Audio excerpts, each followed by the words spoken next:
Collin, Dirk was talking about your ability to pass as an overthought point of your game. What do you think of yourself as a passer at this level, at this speed?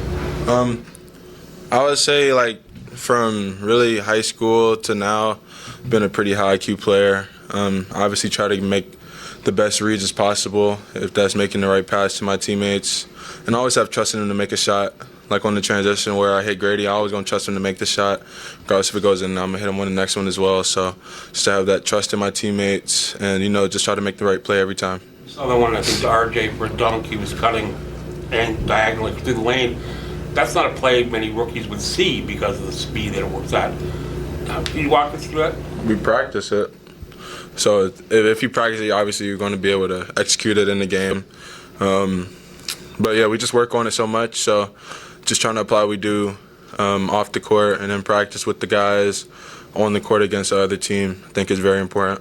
To that point, like most rookies come in and talk about the speed of the game as being the biggest adjustment. Not to say that you're not adjusting to that as well, but it certainly hasn't looked that way. Like, what do you attribute that to? Is it because you play the game at such a fast We went through speed? so much, like preseason. Yeah. Like you have summer league, you got training camp, obviously practicing with the guys for I don't know how many months after or before the season starts or anything like that. But you have all of that to get adjusted and try to do that at the highest level. And my teammates obviously going to help me out with that. Coach is going to help me, walk me through everything that I need to, get right and stuff like that. And they still are. Like I'm still looking at my coaches for pointers. I'm still looking for my teammates for pointers on just what to do if I make a mistake on the court. Just try to, learn as much as possible my first year. So in my second year, I can make a really good jump. Of your teammates, who's the most vocal in terms of like pulling you aside when something like that happens to point stuff out? This is a luxury, having all of these guys that have been in all types of positions around the league.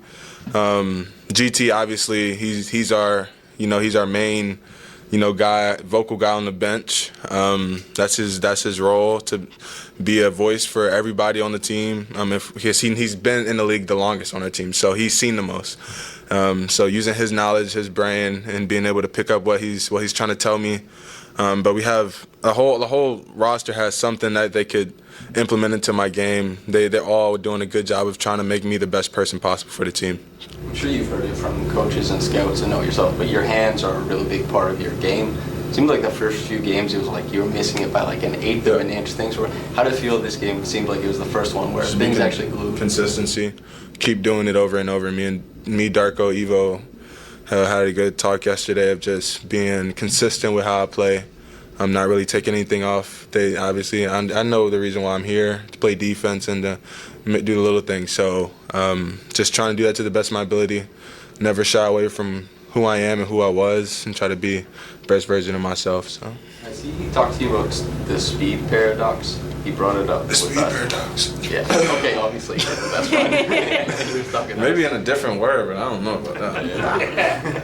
You've been thrown into the starting lineup pretty quickly, and I saw you pregame kind of working through multiple different reads to see offensively. Yeah. How has it been to have to be a quick learner so far in the season? I would say I'm pretty adaptable. I've always been adaptable, but trying to be able to play with any lineup, if it's me and Scott on the court, or even in the future if it's me and Yak, just spacing the floor and stuff like that, that's something that we really wanted to emphasize in this game, was spacing, and being able to let the other guys, if they're coming in transition, have freedom to get downhill and just be able to move frequently and fluidly, because in the Cavs game we just were stagnant, didn't have space, I was clogging a lot, so try to make it an emphasis on this game to really open it up for everybody else and make everybody else's life easier. But just being adaptable is really big. Do you have a preference, squaring up offensively?